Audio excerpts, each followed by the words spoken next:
Good morning and welcome to Redeemer Lutheran Church. I'm Pastor Gary Lodeholt. This week we're going to look at a topic that's a little different than what we have been doing. Today's topic is, or this week's topic is, what do people expect of a church? Now, if you think about it, over the last 50 to 60 years, what people expect of a church has radically changed. Back in the early days, in years and years ago, people expected that the church shaped society. And that doesn't happen so much anymore. There's a verse in the Psalms, Psalm 122, which says, I was glad when they said to me, let us go to the house of the Lord. So as we think about what people expect of the church, we think about that verse and what people are expecting when they come here to church, because expectations have changed from what many of us grew up in. Today we're going to talk about the first one. Robert Randall, in his book, What People Expect from Church, has 4 key expectations for what people expect from a church in today's world. The first one is yearning to be understood. People expect that in a church they're going to find pastors and lay people who will care for them and be sensitive to what they are going through.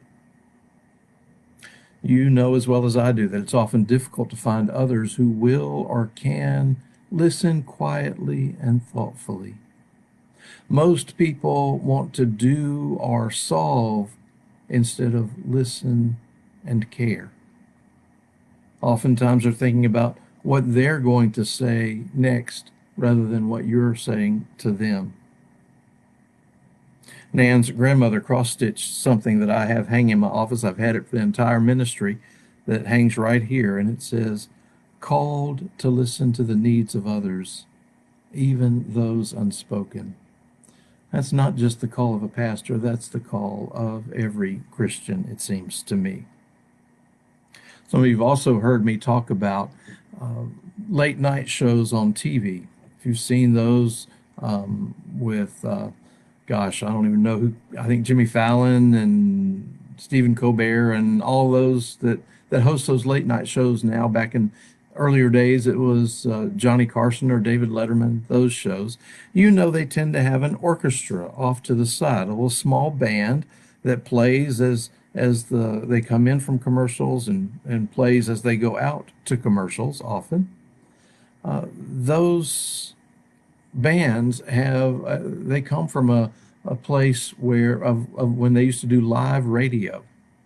In live radio, sometimes a performer wouldn't be ready to go at a certain moment, and they would need music to fill in while they waited. So they had an orchestra off to the side, or a small band off to the side, that would play music until the performer was ready for their live radio broadcast.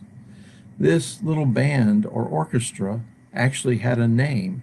It was called the Standby Orchestra, because their job was to stand by. And the announcer would say that, your show will begin in just a moment, please stand by, and the music would play. Well, in some ways, that's what we as Christians are called to do with one another. We are to stand with each other, to be with each other. As we learned in seminary, the great statement, don't just do something, stand there, be there, listen, share, care. Often our strong feelings push others away. People come nowadays not as guilty souls seeking forgiveness so much as sensitive souls yearning to be understood. Thanks for watching, and remember to let this day belong to God.